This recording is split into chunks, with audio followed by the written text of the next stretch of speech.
The vinyl destination.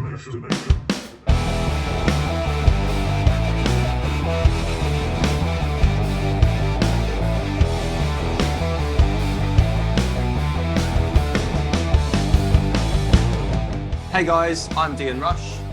I'm Mike Kenner. And I'm Johnny Brister. And this is The Vinyl Destination, the weekly podcast where three friends get together, choose an album and discuss.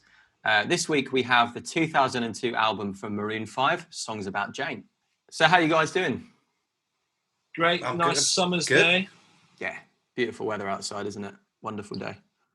Lovely day to be stuck inside, talking about albums with you two. Yeah, exactly. It's actually what I've learned is a bold man's gold is a hat and sun cream. Yeah, you are learning. Ain't that the truth? Like you got to protect that solar panel, man. Learning you are, young Padawan. That was the worst impression of Yoda ever. I didn't think it was that bad. I didn't think it was Yoda, to be honest. Johnny, you can't talk, mate. I want to hear any impression from you right now. My name's Bond. James Bond.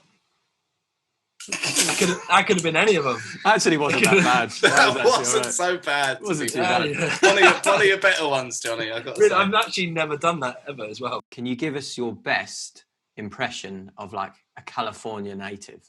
So a Californian surfer dude. All right, go for it. You know, you're setting me up to fail here. I need a reference to start with. All right, hey man, I'm from California. That was just what I wanted. Setting me up to It's fail. golden. That was perfect. Absolutely perfect.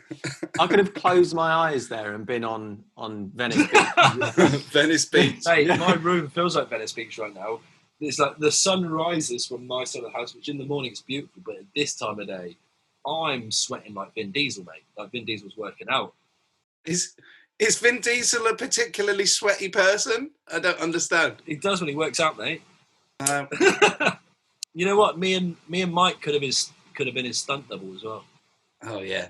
So how many have you got? You've already said you could be a Phil Collins stunt double. You could be a Mitchell stunt double. Right, so Fred. Has your mum listened to this one yet? The first one yet? Oh yeah, absolutely. What's the feedback? Did she like it? Actually, I haven't had any feedback, which is slightly worrying. Yeah. I will. I'll check in with her. She would have loved it, I'm sure. Like my mum's.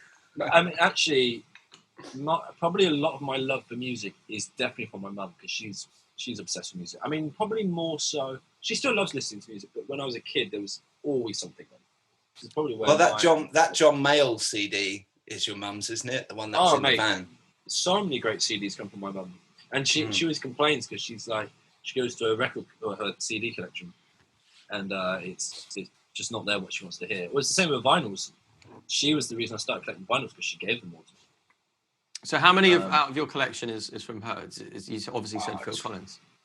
And then there's I don't more. know. Yeah, there'd be Phil Collins. There's Fleetwood Mac, Songs in the Key of Life, Stevie Wonder. Oh, There's a few. There's a few Phil Collins. Actually, there's some Status Quo. Oh, Mike's Queen. favourite. Yeah. So bad. So What was it? bad. Someone described them as they were a pub arena band. That's what someone described them as. There's fact, I mean, there's no better way to describe Status Quo. That's their own genre, isn't it? That's literally it. Pub arena band. Yeah. Time flies until you're stuck in lockdown. Yeah. I don't even talk to. I'm just so over it now. So over it. It's just like, it feels like Groundhog Day, doesn't it? Every day is like Groundhog. I'm not going to lie. I'm really enjoying it. I have to be honest. I'm probably the same, but that's because I've got a routine of like I have my practice. I get to listen to loads of music. We've got a really nice park, literally a minute's walk from my house. I still don't understand why people are still coming out weekends. If they're not working, they realise that any day they can go out. It's like the Saturday and Sunday. Everyone's like, right, it's the weekend. We're going out. Like they're so stuck in that thing. I keep forgetting what day it is. Yeah. That's what I mean. Understand. When I said ground. That's what I just don't like. This like weird get up and every day feels the same. You know, it's just a strange feeling. It is. I'm still feeling good though is. about playing and stuff. Like that's all great. It's more just the routine of the day of it being the same thing that's now just a bit bland. I'm trying to. Do you know what? I'm trying to mix it up. Like, obviously, I've got the routine stuff with the bass playing and the chow gar training, but then, like recently, I've started to learn a bit more production. So I'm using this time. So Andy Wild is sending me drum tracks that because he's got access to his studio still, and so I'm mixing drums and I'm learning like a lot more about that. And now I'm putting the bass on these tracks, and I'm just trying to get people to remotely record stuff, send it over, and I'm learning a bit more. I mean, I'm never going to be amazing at it, but it's good to. Well, you say that, but I think isn't that the point of learning? Like you could be amazing at it, and I think you might not be amazing at it now, but I think that's sometimes the fun of the journey, isn't it? Yeah, and you know what? I'm surprised at how much I'm really enjoying it as well. It's always been a struggle when I'm in the studio trying to describe what it is that I want. Just as like whether you're going in as a band or whether you want to describe how your instrument's sitting in the mix or what you want to do to it with the EQ. I know a lot of that's down to the producer anyway, but it's great, especially if you're in there with a band and you know what you want it to sound like, but there's that communication, that barrier of not being able to describe what it is that you want specifically.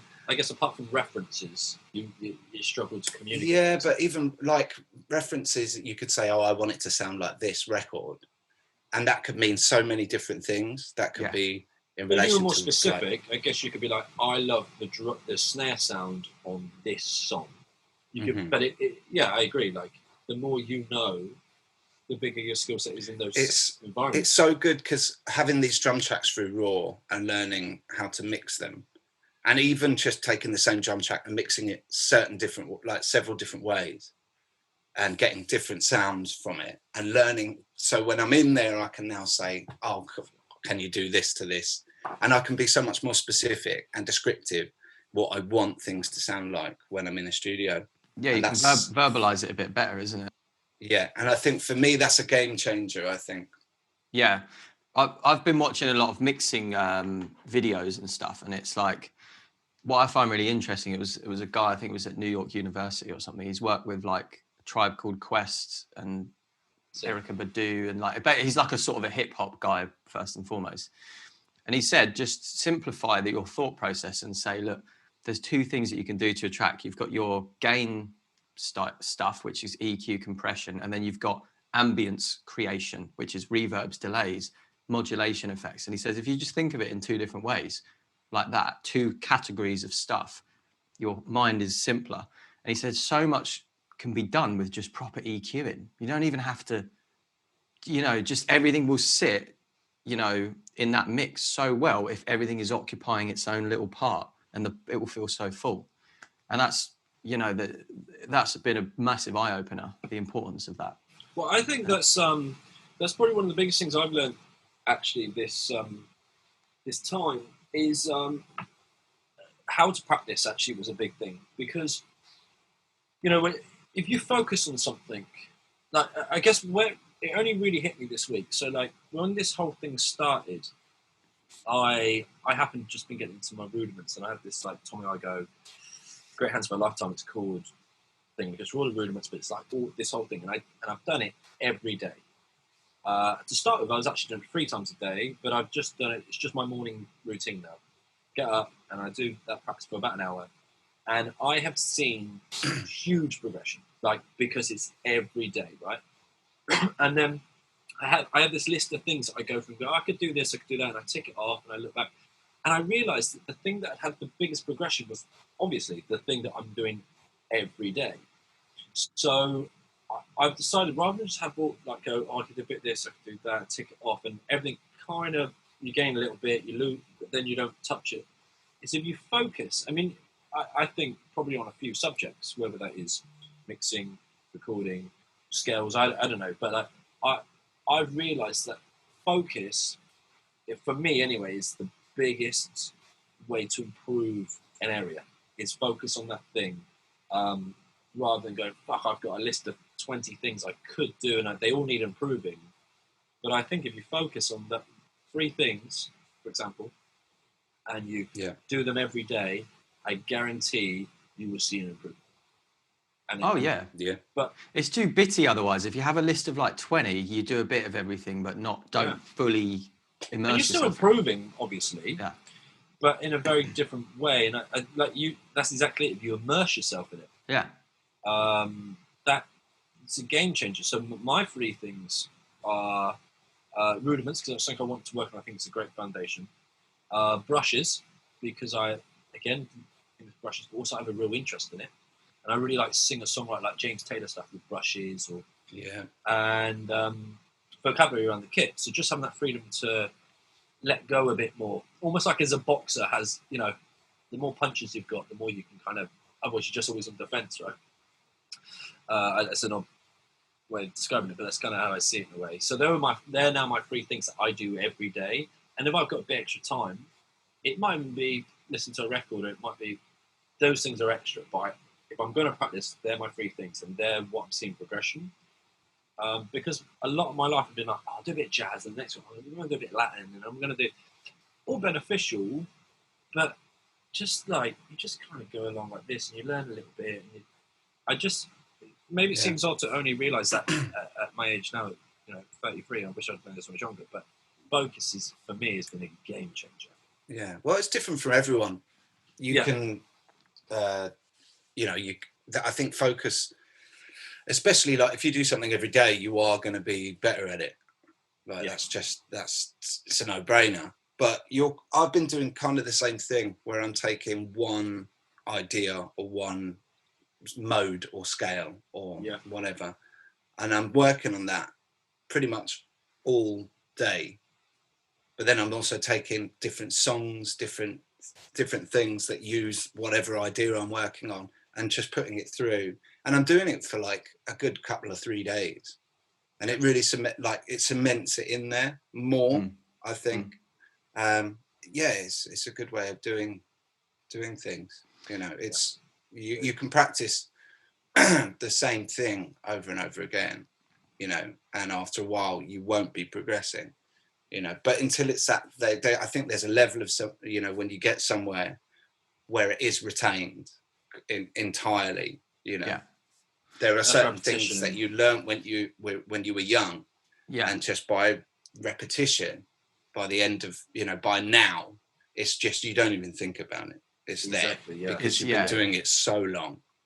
Well, that's really. I mean, that's what I tell people when people that want to learn to like solo, like and improvise and stuff. I say, the point that you want to get to is to not be thinking about scale shapes. The point is you just know them well enough that you just have the command of being able to flip between them. And obviously scales are just one small part of improvising. Yeah. But, if you're having to think, oh, that's shape 1 and that's shape 2, that's the precursor to the soloing, It's, as you say, complete non-thinking about it, if that makes it. Not thinking about it, sorry. Well, it's the reduction of the delay between what goes on up here in your head and what happens with your hands. Exactly. Also, being able to hear the note before you play it is true. I mean, look at someone like George Benson. That's the real key, isn't it? Knowing what it's going to sound like before you play it, because that's really what improvising is. Absolutely, but that's what improvisation is. Yeah. If you're following certain patterns and techniques and stuff, and you're not using your ear, ideally, all that stuff that you practice and you think about when you're in an improvisation scenario, in a performance scenario, that needs to go. Yeah, you have to. Sure. It's funny, Johnny, you mentioned fighting, because I find the two so similar. In the same way, when you're improvising, there isn't time to go, right, this is C minor, so I'm going to do this. You just go. And it's the same with fighting. You're almost in a controlled autopilot where things are happening, you're responding as your muscle memory has dictated that you do. But you also have an overall control over that, as you're going through the motions. But you are still, it's just firing off. And that's the same reactive, haven't you? Yeah. When you're in that. Go on. That's what I was going to say. It's the same as when you can have a lick, and whether this is a guitar, a bass, or drums, but it rather than seeing it as one lick, it needs to be you have that vocabulary, and you're able to word it in different ways. Absolutely. Transcribing licks. I'm not really a lick player. I don't think I have many plug-in licks that you just go to and do. I think you learn licks to break them down and understand what it is, because then you can't be thinking licks when you're playing. You just Well, they're very one-dimensional as well, aren't they? Like if you've just got you're going to play that lick, and it always starts on that beat and finishes on that beat, and you can only hit that hit or always hit to that note. It has a benefit in a way, but it's just not much to it. I think about it like letters and phrases. Like letters make up a word, words make up a sentence. So a lick is a full sentence, which has got all kinds of letters and words in it. But then if you break them all down, you know that certain words work together. Certain letters make certain words. Yeah. Do you see what I mean? And then overall, you create your own sentences. And to add to that as well, what I always drive home with improvising is like needs punctuation, needs spaces. So like if we were to sit here and talk like this and not take any gaps and just be like, hey guys, how you doing? And like if you were to do a solo like that, it just sounds too much. So you need sounds like matey. Who's that Swedish guitarist? More is more. Oh, Yngwie Malmsteen. Yeah. Yeah, that's really funny. What a quote that is. What a quote. Yeah. No, you're absolutely right. Yeah. I remember when I was studying with Joe Hubbard many moons ago now. He had this exercise where you would play only when you're breathing out. So almost like you're a horn player, Right, so interesting. Yeah. Stop when you breathe to take a breath to carry on, kind of thing. That's cool. That must really it forces you well. to because then you're and obviously singing the line that you want to do. So you're actually singing the melody in your head, and your hands are making it happen. Your hands become another mouth, essentially. Yeah. Absolutely. And needing to take a breath forces you to create space and use phrasing. It's a good exercise. So Johnny, hit us with a little bit of history and some facts then on Songs About Jane. I found it quite interestingly. So Mike was going to talk a little bit more about this later, but the debut album was June 25th, 2002. But Maroon 5 started as the band Cara's Flowers, which I actually checked out the album. I don't know if you guys had a listen. And it reminded me, it was that kind of pop punk days, and they sounded like a version of like Weezer or something. Yeah, well, they said I think their biggest influences were what it says here: Nirvana and Pearl Jam. Wow, I mean, I wouldn't have put them in that bracket, but I guess you can see how the Nirvana days evolved into that pop punk thing, I guess. Yeah, well, it was in the 90s, wasn't it, that they sort of kicked off, so it would make sense that's where they started. I feel like that album I heard might have been 97, but don't quote me on that. But I had listened to it, and I imagine me in my teenage years would have actually really enjoyed that record. But listening to it now, especially putting it next to Songs About Jane, is sort of the immaturity, I guess, between the two. And also the band then added what's his name? It was James Valentine on guitar. Correct. Yeah. So they were Cara's Flowers before, but they didn't have James Valentine. So that's when they became Maroon 5. Yeah, that's right. They were dropped from their label in '98, weren't they? Cara's Flowers, and so they almost kind of split up. In fact, two of the musicians, Adam Levine, I think, maybe Jesse Carmichael as well, went to different unis, I think, or different colleges as they call them in the States. Right. And then they got back. I think they got back together and started again like 3 years later, I think, maybe around 2000, 2001. And that was when, obviously, while they were away, Adam Levine said that he was listening to, because he was in New York, I think, and he was listening to a lot more sort of urban music, hip hop music, stuff like that, and it really influenced his musical style. So when they sort of reformed, they had a completely different direction that they wanted to take the music in. completely different. And I think that's why I quite like the reference to hear where they came. And yes, you had a new member, but actually everyone's sound had changed. So that was I think it was they were playing live and they were showcasing, I think, some of their new tunes, and they obviously Adam Levine was playing guitar at this time, and the decision was made that to make him more of a front man, give him more. So they got James Valentine in to take over the guitar duties, essentially, to let him be more of a sort of singer at the front and let him perform more. Although I did check out, I watched a live performance, so when they were touring songs about Jane. So it must have been, I don't remember the year, maybe 2005, 2006, because it was the time that their drummer, Ryan Dussick, he actually left the band, but this was the period, I think he was going through some physical problems with his shoulders and that. That's right. It was an old sports injury that was exacerbated because they were just doing a lot of touring. Yeah, so he got injured and this injury flared up again or something. It says complications caused by like an old sporting injury.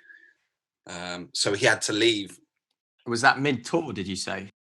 Yeah, I think sort of the latter part of it, I think. Yeah, they had a couple of drummers step in and take over when he couldn't play. But then I think they chose, was it Matt Flynn? Yeah, I wasn't aware there was a few different ones, but I know of Matt Flynn, who's still their drummer now. And I also watched recently, just to see where they'd kind of come, I watched their Super Bowl performance, which must have been a couple of years ago. And he picked up the guitar a bit then, actually. Yeah. Well, I think the guitar, I don't think he like completely stopped playing guitar. I think it was more as a front man, you know, they needed another guitarist there so that he could be a singer. And obviously, if you play guitar, you're going to pick up the guitar for a couple of tunes, you know, and play. I think it was more that they got James Valentine in to sort of take that off him, taking that duty off him so that he could be more of a front person, which was actually massively helpful because James Valentine studied at Berkeley with John Mayer. John Mayer was actually really, he was very helpful in getting this album or getting the band where they are. Actually, at the time, he gave them a lot of help and they toured and stuff. I mean, you also realise when you bring an extra pair of ears or an extra instrument in, it can change things. It can add things anyway. It's no different like bringing a producer to your band, but that's right. Yeah, instantly adds something, you know, and it can influence songs in so many different ways. So I guess that whole change was obviously huge for them.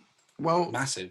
I've heard for a long time that his James Valentine's joining of the band was, as you've just said, it's completely pivotal to the changing of their sound because he comes from like a jazz background, and if you can just tell that straight away from just listening to the harmony on the album. There's some really cool harmonic choices. Yeah. So he's obviously brought that to the table.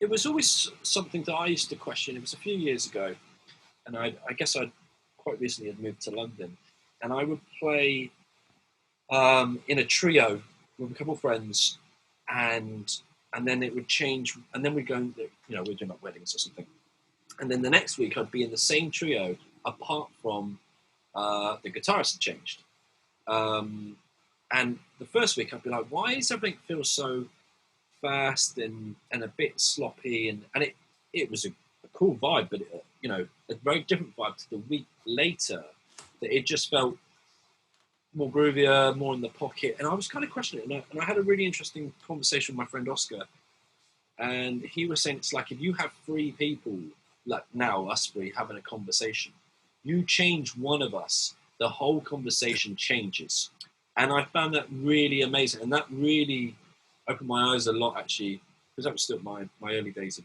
being a musician in London, and it's the same like we're talking about this. His conversation he brought to that album was obviously huge. It's their defining. Well, it is their defining album, isn't it? Everyone would argue. I mean, it's the debut, but not only that, it's the one that I personally, me, and I'm sure many other people would be considered to be their best one. You know, it's. Well, truth be told, I haven't heard their later albums because and that shows the strength of a single or what a single can do. So when you start thinking Maroon 5 when Moves Like Jagger comes out, I had no interest to hear a record of it. And maybe that's my own downfall. Maybe I should actually check out the latest stuff. But they're not the band that they were. Bear in mind, we're not far off this album being 20 years old as well. When you think about it, a lot changes in that time. Like our taste would change a lot in 20 years, which it has done. I don't know if have you guys heard any of the new albums? No, to be honest, similar boat to you. No. Yeah, similar boat to you. It's just, mostly just the singles and stuff. And it's like, I think I don't think anyone can argue their sound has changed drastically, become more commercialized. But I think it's unfair for people to say stuff like, oh, they've sold out and they've this and they've that. And it is what it is. It's like you say, it's a lot changes in 20 years, Yeah, not only that, but you can't really sell out if you're a pop band and you continue making pop records, Household name, Yeah. Well, it's an interesting point because, like, apart from, you say household name, it's people know Adam Levine as a household name. Well, he also did some acting as well, didn't he? Yeah. They know Maroon 5 as a household name. They know, to an extent, probably James Valentine, but most people probably couldn't name the other members of the band. Maybe PJ Morton. PJ Morton, yeah, for sure. Why do you think they would know James Valentine? Again, do you know what? Maybe they wouldn't. That's actually a really good point. I didn't. Yeah. And I wonder if that's because you're a guitarist. I don't know. Yeah, I think it is probably. Yeah, and same with PJ Morton. Yeah, PJ Morton, but that's because of Gumbo and having that, huge success, I guess, with that record he put out, the solo record.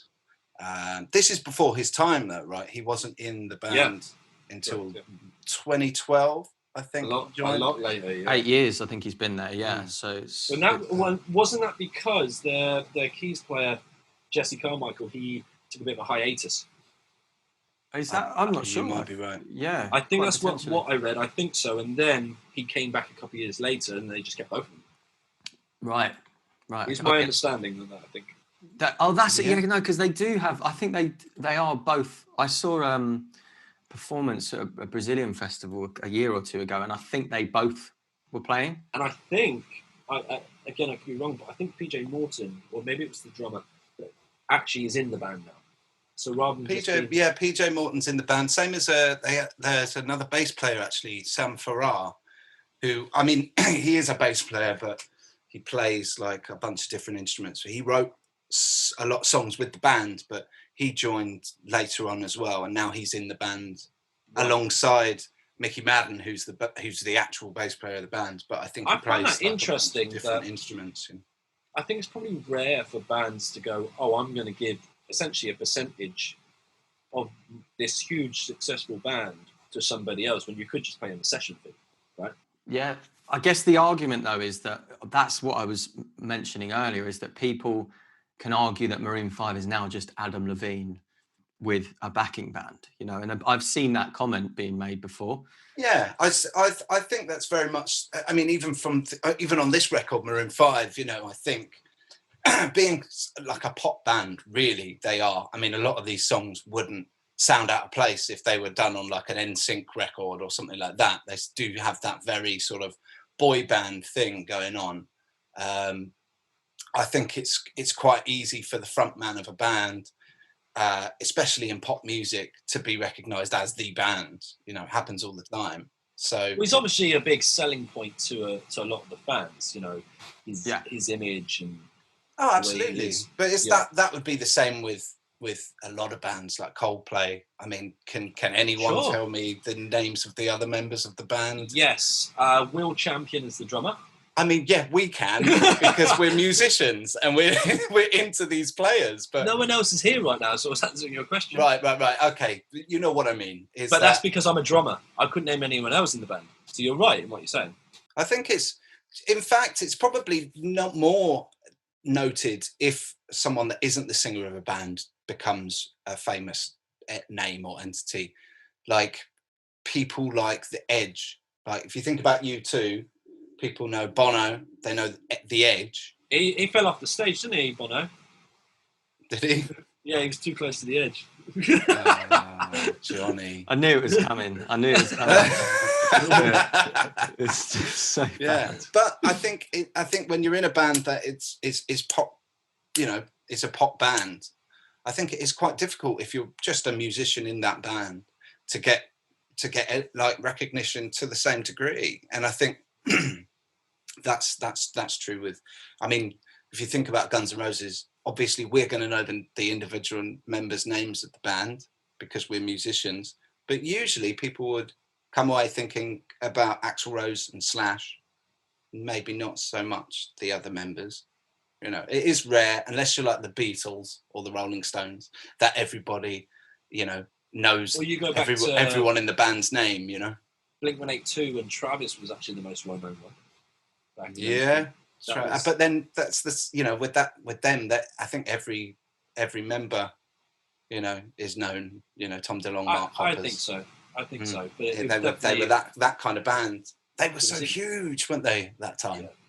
Oh yeah, it was very much, as you say, it's that whole pop punk, late 90s, early noughties pop punk thing was gigantic, wasn't it? Like there was a big old scene. Yeah. In fact, speaking of which, 2002 on the pop punk side of things, I mean, you had All Killer No Filler by Sum 41 came out this year. One of my favourites. I love that album. And also Silver Side Up from Nickelback. They're kind of the major one with How You Remind Me on there. They were all over Kerrang and Scuzz then, you know. This was the time we were, I don't know about you guys, but Scuzz and Kerrang were always on my telly at that time. Yeah. That's the kind of time that was going on. You had Shakira's Laundry Service came out. Big one for Dion, Escape by Enrique Iglesias came out this year as well. Really? Because you're saying 2002, because I actually thought it was late 90s just because of that classical guitar solo, which was a very 90s thing. The nylon string, the nylon guitar solo, yeah. In No Doubt and all like bands and artists like that, they always Backstreet Boys, it was all over it. What's the Australian one? Savage Garden. They love the nylon string. So what else we got in 02? Pain Is Love by Ja Rule. Big one for Johnny, Songs for the Deaf, came out in 2002. Oh my God, I actually was listening to that yesterday. 2002, guys, honestly. 18 by Moby came out. Be Not Nobody, Vanessa Carlton, which is a big album, good album. Yeah. Rush of Blood to the Head, Coldplay. Yeah. That album was on my list of maybes to pull out for us, actually. One by the Foo Fighters. Amazing. Justin Timberlake's first record, Justified, came out this year as well. Yeah, man. This year was insane. A serious year. I remember all these coming out, actually. Because what age were we then? I was about 15. Yeah. So that was probably I was really getting to my music properly then, starting to hear records. So I do remember all these coming out, actually. Well, for me, that was a key year because that was the year I started high school. So that's the year when, you know, you properly start to like take influence from your peers and what's everyone listening to and all this. And a lot of these were, you know, you had your different groups and like, you know, people were into the Marilyn Manson. Yeah, but you had everyone was walking. You had that group of people walking around in Korn hoodies. Yeah, classic. Yeah, and the giant jeans. Or Ramones jumpers, and no one knew who the Ramones were. Yeah, exactly. Nirvana, the Nirvana hoodie was still floating around a lot as well. I'm sure it still is. Wearing Reebok Classics and Adidas tracksuit. Yeah, good year, man. Adidas poppers. That's right. Yeah, the parachute pants, man. You just pop them off. Yeah, like Party Boy. Yeah, Party Boy. Shot jacket where you could the Velcro thing. You could take the tag off and swap it with your mates. No, I think girls did that. I think girls did the whole swapping thing with the. What else we got? Any others, or is that the? I think that's all I've written down. But I remember looking through the list and being like, Jesus, there's a lot. Well, interestingly, then, Mike, because I think you were going to talk about this, was how it was released in 2002, but it really, where I read it, was classed as a sleeper hit, which I'd actually not heard that term before, but it means takes a long time to grow. So is it you that said you had lots of knowledge on when it started getting big? Well, if we go back to what we said earlier, or what I was saying earlier, it was James Valentine's relationship with John Mayer, because I think they sort of re-met each other at a radio session or something, and John Mayer listened to the record and he was so impressed by it, he actually took them on tour with him in 2003 to open. So I think that's where the record, obviously getting a major tour like that, I think things started going in the right direction for them at that time. Yeah. I think I heard that it was This Love that Mayer picked out as being like one that he, caught his ear per se. And I mean, what a record. Let's be honest. We've all done this one several times at the on the wedding scene. Mm. In fact, there's a good. I don't think I have. Have you not? No? Oh, great tune. I love it was definitely before Moves Like Jagger came along. It was definitely one of the wedding tunes that you'd end up doing. Yeah. As well as Sunday Morning. Yeah, that was always another one. That was always Here there. you go. There was 5 singles, which were written down. It was Harder to Breathe, This Love, She Will Be Loved, Must Get Out, and Sunday Morning was their 5 singles. Now, I've just read here as well that the album was re-released on October the 14th, 2003. It originally was June, was it? Oh, no, sorry, June 2002 it was originally. So, yeah, like a year and a half later. Yeah, so obviously you're saying like the John Mayer support, the 5 singles, then it was re-released and then it actually became like a big record. Yeah, that would make sense. I read something like in 2007, by 2007 it had sold like 10 million copies. Yeah, I'd seen that as well. Serious, man. And that's 13 years ago. Think of how many more it's sold now. They then re-released it. Yeah, and then this time, I don't know if you guys had a chance to listen, but they put all the demos on there. So I didn't listen to them all, but it was really interesting to hear the demos next to like the actual songs that were on the record. And obviously the songs are there, but it shows how much, when you get in the studio and you produce it and you're writing it and things change and you add stuff, it changes massively. I'd say massively. It's the same song, but you can hear these differences and these nuances that you go, wow, like actually the demos, as demos are somewhat supposed to be, are really bare and a little weak, and then the record is not that. So it was really interesting hearing. If you get a chance, have a listen. I'd like to actually. I love listening to like works in progress. Yeah. So it's on the re-release. I think it's the 10th anniversary, so it must have been 2013 or 12. I'm not sure. Obviously, if they've released it twice. And it has all the demos at the end, so it's really cool, and it's really insightful. You get to hear what maybe a producer done, or just their original idea and how much it grew. So that was really cool. So yeah, check them out. That's actually something I enjoy most about this album is the production. I think it's really, really good. I think everything is just so nicely produced. It's not overdone. And the sounds are so well layered. The parts 100%. Are so well layered. Sonically, it just works so nicely, And it's actually an amazing production on this record. Everything's snappy, everything sounds clear and full. Like it's just a great pop record, and it's got a great pop production on it. But the thing, most importantly, it just feels good. It feels really good. It's just so like grooving, isn't it? It's just got that underlying element of just everything is about pocket, and it's the so thing nice. That I noticed was the consistency of it. Felt like the drums and bass were playing such a huge part in every song. Like those guys really locked in, and they really set the mood and the tone to what that song was going to be. Big time. That was something that, and actually one of the things I really liked about the drummer, what's his name, Ryan Dusick, is that the guitar riffs, he really locked in to the song. And you notice that as soon as they come in with Harder to Breathe, just that the way it locks in. And the same with the bass player. So the drum and the bass players, I'm not going to say they're this all-time great rhythm section, but they are a great rhythm section together. And yeah, for me, that was one of the big things that stood out for me, actually. Yeah, I like it, especially the use of space. There's a lot of... Yes. There's a lot on this record where everything has breathing space. Like the guitar riffs have that break, which is great. And what makes it stand apart from me from like other pop records is the guitar. There's some cool as fuck guitar stuff on this record. That's what really draws me towards it. It's such a guitar album. It's so guitar centric, but the parts they're so well crafted. Like everything, he's got the really quite distorted, like riffy sound, like you say, hitting sometimes power chords, often just single note stuff. And then he's just this chunky kind of clean tone. There's bits of wah they use on like a solo that was really cool. On This Love, he goes like, dun, dun, dun, dun, dun, dun, dun. And then at the end of every phrase, he goes, Walladoo. Do you see that on that little video I sent the group when they're making the record? They showed that little section. Totally, yeah. Adam Levine was like, no, I like it, like at the end. And I think that's how it ended up, like, because he was doing it every time on that video. And do you know what?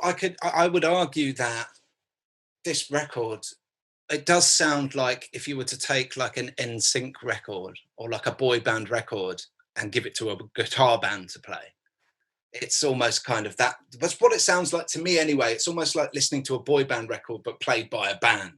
And that was, you say that, and actually that was one of the things that stood out for me, is that you hear a pop record that's maybe an artist who writes for maybe some different people. This felt like a band. Like it felt like a band had written together.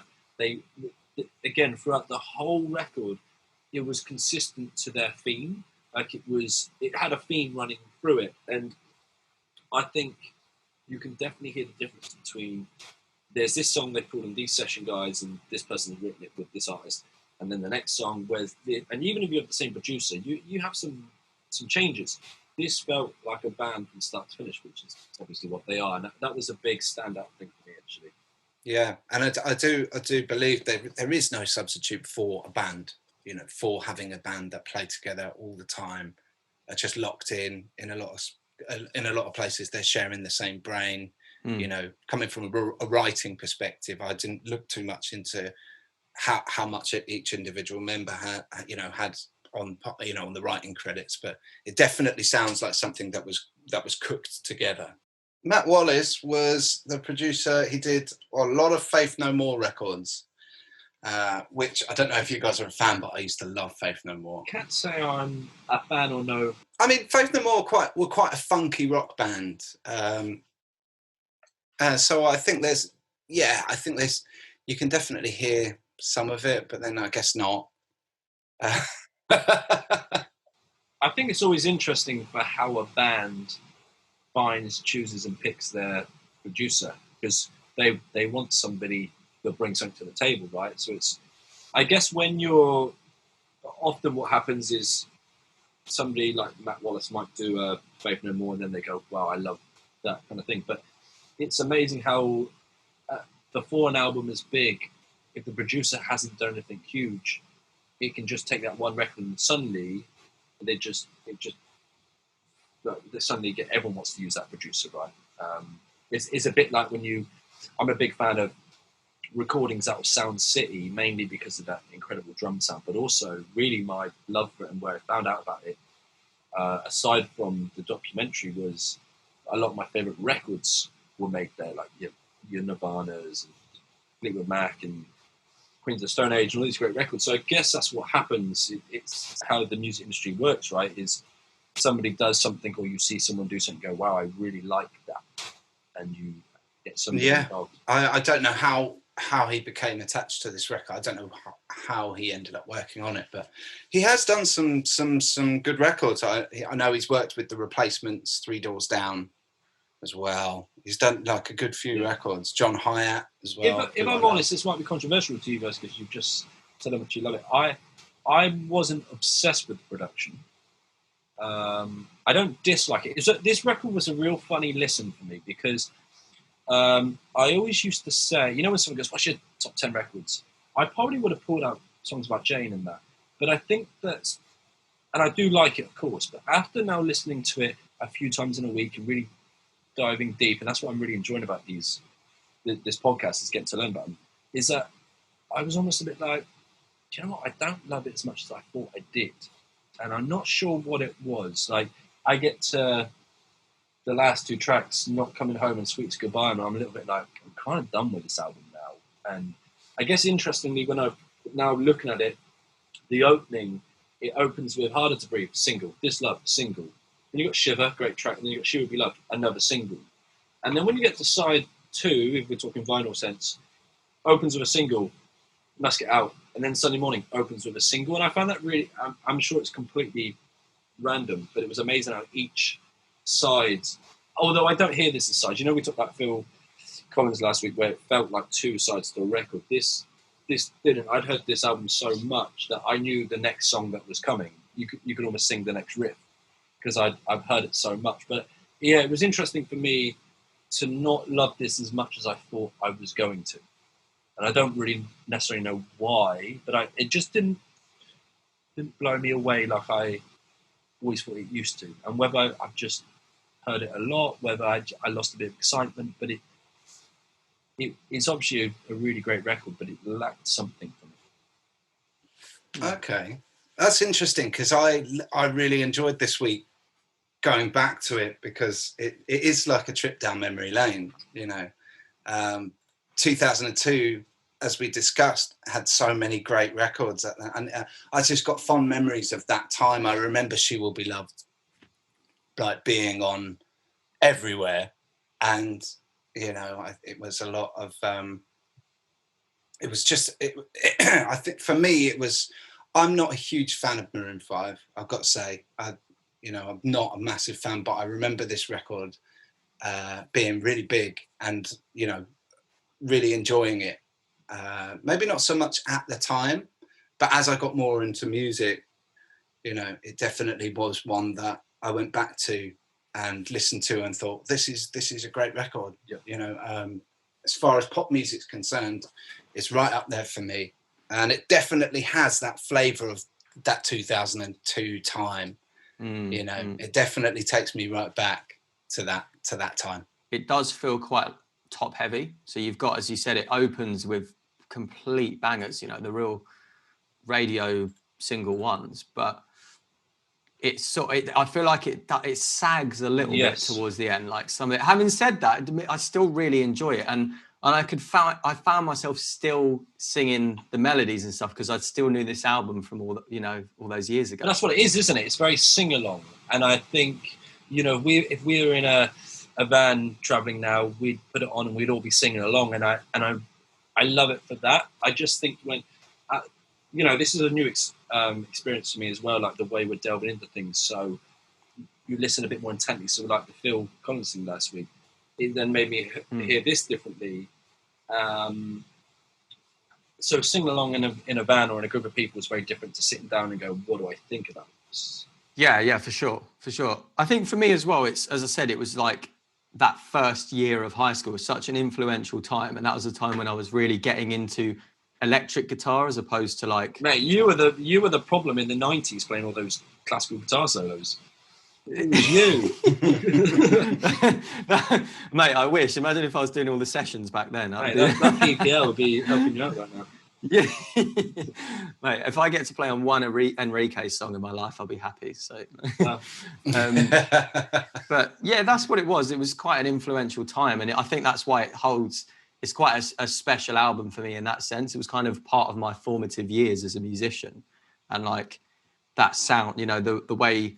I remember just hearing it and being like, this is so cool. That was the most important thing. I was like, this is cool. More than just, I didn't even think back then, like, these songs are really good. I love this song because I was just like, this is cool. Yes, that impact of when you first hear something, which is you'll never get back again. I mean, I don't remember this in 2002, if I'm honest. And I probably was very into, like, I grew up really loving rock, especially like the age of 15. So I would guess that this probably came into my life more around 2007, which I guess I could argue that my taste matured a bit, which then brings me into this kind of music. But one of the influences, not that I read anywhere, but there was a couple of songs that I went, you know what, it's very Sting, some of it. It gave me a bit of a Sting feel. I don't know if you guys felt that at all. That's really interesting. Okay. I never got that at all. I couldn't say I had. I wrote it down. Secret was one. It came up when I was listening earlier, and it's Secret. I kind of get what you're saying. Secret. So I'm not saying the whole album, but I just heard on that track. I went, yeah, it's kind of Sting a little bit because it opens with the acoustic guitar, right? Oh yeah, like the fingerstyle, and then it kind of grows. Yeah. And I really like the way it grew, and it just gave me a very Sting feel. But that's the only song really. But it's. Yeah. again, it's one of those songs that has that. It's an interesting choice of harmony. Yeah, yeah. I tell you what that song reminds me of. It could be like a sort of like 90s blue-eyed soul, like a Simply Red song or something. Take Adam Levine's voice away and that whole, it's to do with the harmony and the style of that tune. It really reminds me Simply of that. Red. Great. Yeah, yeah. But I think maybe you're thinking Sting as well, because vocally Adam Levine is similar range, isn't he? He's really high voice, and they're both kind of up there. But and something that I was going to mention actually. So I don't dislike his voice, but I don't love his voice. I don't listen to that record and go back, God, wow, I just love his vocals. Like he's obviously a strong singer. And you're right, that kind of range.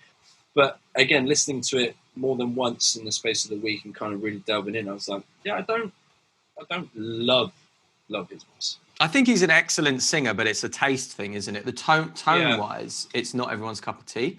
Yeah, it grinds on me a little, I'd say. Yeah, yeah. I get what you're saying for sure. But he's definitely got an identity. Like there's no one. That's that it's a particular sound that only he. You're like, oh, that's Adam Levine. You know, it's. And I think in character, in musicians, and on albums, is really strong. Like there's one thing, music being played really well, but when you have a character and someone who's you can identify whether it's a voice or if it's a drummer or a bass player, you instantly go like, you can just relate to it a bit more, I think. Well, yeah, well, I always say, I think for me, that's the biggest goal and the biggest compliment that that I could believe you can have as a musician is if someone says, someone can straight away tell it's you. You know, I think that's so, 100%. That's, hear like a bar and go, oh, that's such and such. And there's so many people that have it. Like, Steve Gadd in the drum world, Oh, totally. Yeah. Mike, who is the bass player on So that you gave her? Tony Levin.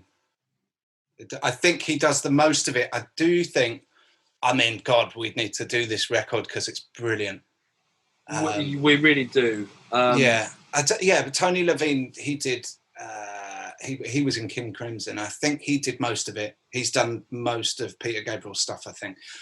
That may be barring one or two tunes where maybe someone else did a couple, but I just felt like, although I didn't remember his name, instantly he really stood up for me because basically, great drummer Jeff Duggan has been put up on Facebook recently.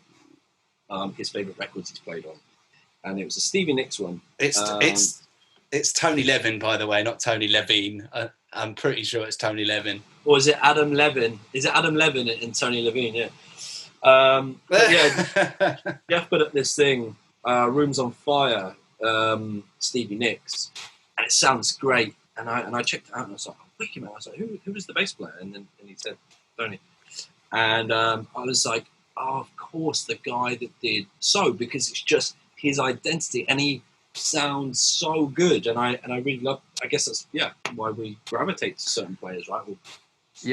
Well, going back to what Mike said earlier, that's why, you gave U2 as a great example. The Edge is one of those musicians, not just specifically a guitarist. You hear two notes and you're like, that's the Edge.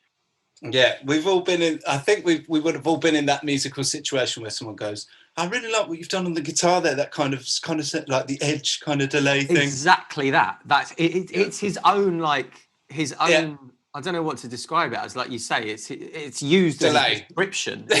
Play me an Edge guitar part, and instantly you're like, oh, I know what to do. Exactly what that means. Similarly, if someone's like, play me a Nile Rodgers style guitar part, I'd be like, yeah, I know what that is. It's better to use these descriptors sometimes, like that, because you can instantly go, oh, I'm in that ballpark. I know what you're asking for. And that's the thing. Like, would you rather be a musician that can do lots of different things with maybe lacking identity, or doing one thing so well that it's like you've got to get that guy on that record? I would argue that my favourite musicians are the ones that can do all those things, but also have their own identity. Sure. And I think that's the difference, is being a fantastic all-round musician and player, but then you have that signature sound. But if they were asked to do something else, they could totally do that as well. Well, yeah, your Jeff Porcaros and guys like that are the guys that stand out for me, because you know there's a track I heard the other day and he's doing this jazz waltz and it sounds so good, and then you hear him playing like a Toto tune or the Boss Gags or something like that, you know, and it's like, wow, this man's got a sound. Musical chameleons, man. They can do it all, like some people. Yeah, and I think it's that attitude of being like, this is who I am, this is how I'm doing it, and believing in what you do. And I think that kind of commanding it like that and owning it, I think it is a lot to be said for that as a musician. Well, committing to it, because it comes across. If you're not committing to it, you can hear it straight away, can't you? You can hear that this person maybe doesn't really believe in this part, or that they can play this style. You know, you just got to give it everything that you've got, commit and give it some. It's that commitment. Should we talk favorite tracks then on this, or favorite track on this album? That's a hard one for me. I thought about this earlier, and it's not that I don't like the tracks. I don't know if I have a real favourite. Interesting. Maybe I would go Secret, but maybe it's because I've heard the singles a lot. I always used to love Harder to Breathe. Opening track on the record is what a bang over an opener, but I didn't feel that today. It's a great opening to a record as well. That riff is fat. Also worth mentioning, it was mixed by Mark Endert, who is a Grammy winner, but he's had several nominations. This guy's mixed a lot of records, and I think the mix is part of what makes, obviously, any great record, but this record, like we were talking about the production, this record is mixed so well. I think he just mixes This Love as well. Who? Mark Ender? Yeah.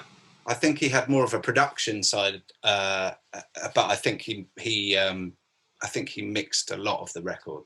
So the album sleeve says, produced and mixed by Matt Wallace, and then it says additional production. So Matt Wallace is obviously the producer.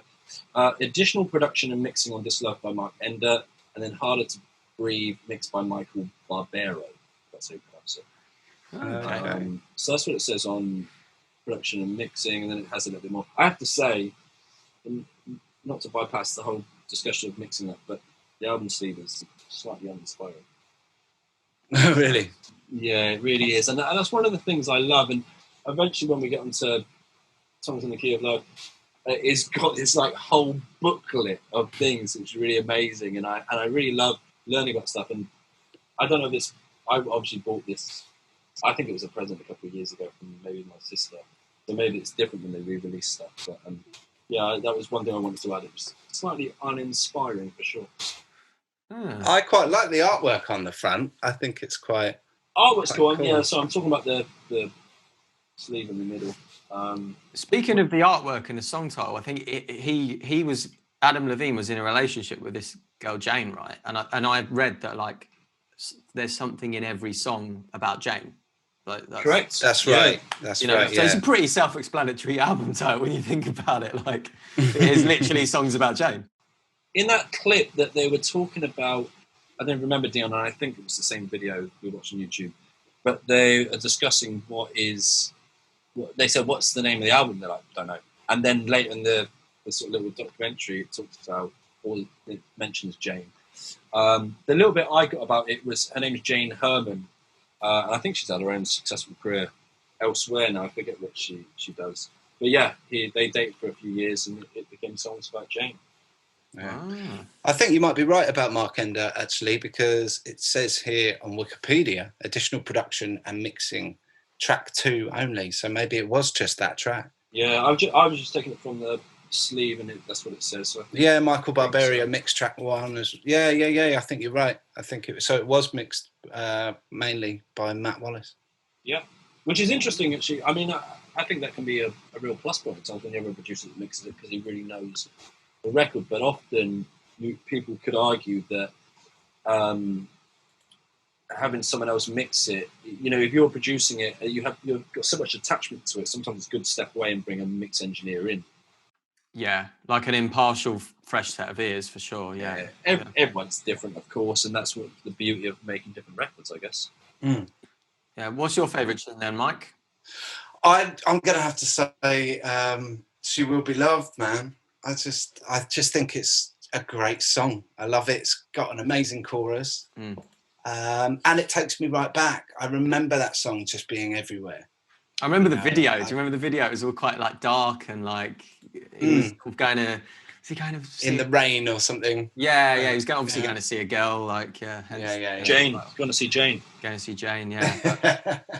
I really like the two vocal lines at the end, actually, where they play off each other. Yeah, they overlap. Yeah, I think there's more than two, but yeah, I always love stuff like that. Yeah, I just think it's a lovely song. Lovely, it's a lovely song.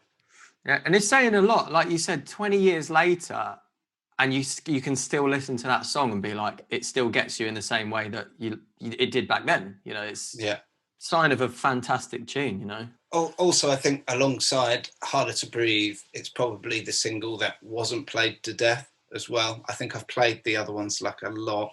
I played Harder to Breathe to death, I think.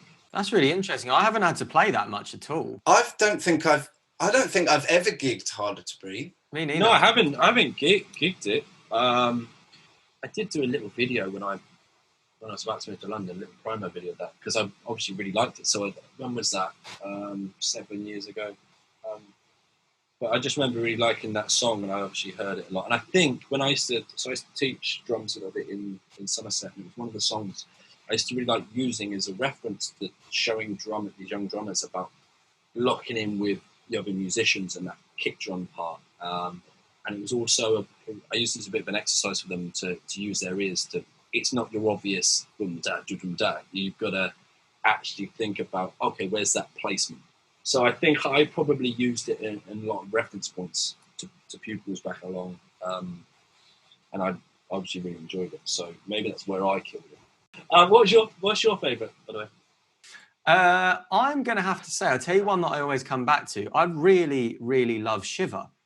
Really enjoy that song because I love that groove, and I just love.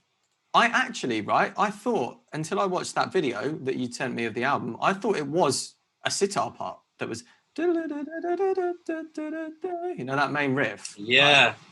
I thought it was a sitar. It's not. They've actually just made his guitar sound like a sitar, and it's. So have you been practicing sitar all this time, and then you've had to go back and go, damn, I've got it wrong. I just love the groove on that tune, and also the way that the chorus is so rhythmic, like da da da da da da da. It's really like choppy and just. It just feels good. You know, I like that. I like stuff that feels good. But, I'm actually really excited to see what rating you guys give this. Okay, shall I go first then?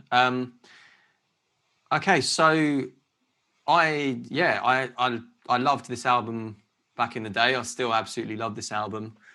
It honestly just ticks almost all of the boxes for me. Really good production. I'm a sucker for really good top lines. Like the melodies are excellent throughout. You know, really catchy stuff going on. As I said, it feels really good. Just parts layered really well. It's a guitar album. Also, guitar solos. I forgot about the solo in Shiver. I mean, it's short, but it just sounds wicked. And there's space. It also goes. Am I right in saying it's like really low in the mix? Yeah. In the last chorus as well. And how often do you hear that on pop record unless you're a band? Exactly that. Exactly that. I agree. Yeah. And yeah, it just ticks everything, as I said. And I'm toying between an 8 or a 9 out of 10 for me. Oh, wow. Ooh. What did you give Phil Collins last week? I gave Phil a 7.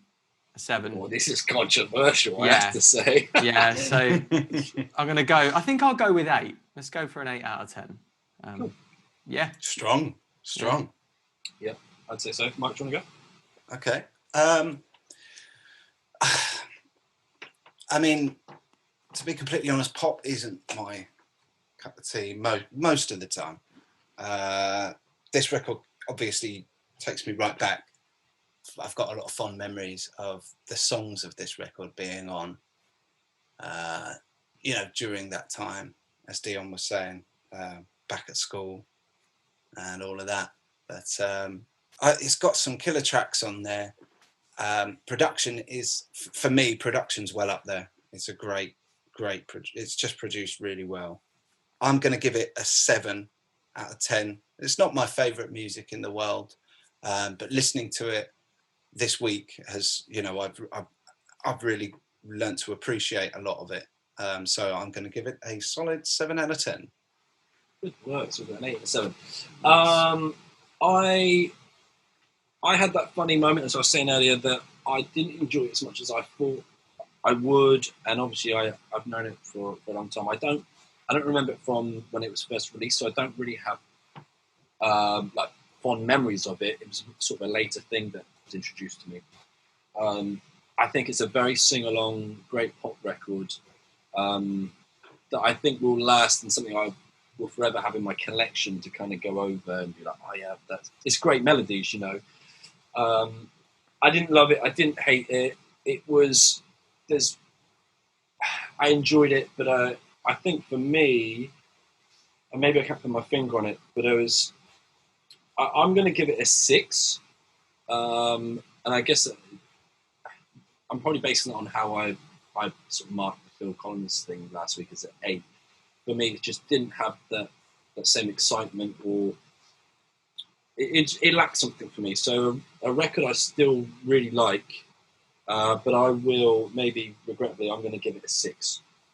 All right, sweet. So that concludes this episode of The Vinyl Destination on Songs About Jane. As always, just fire us an email if you have any album suggestions or anything else that you would like us to talk about. Otherwise, we'll see you next time. See you later, guys. Cheerio. Cheers.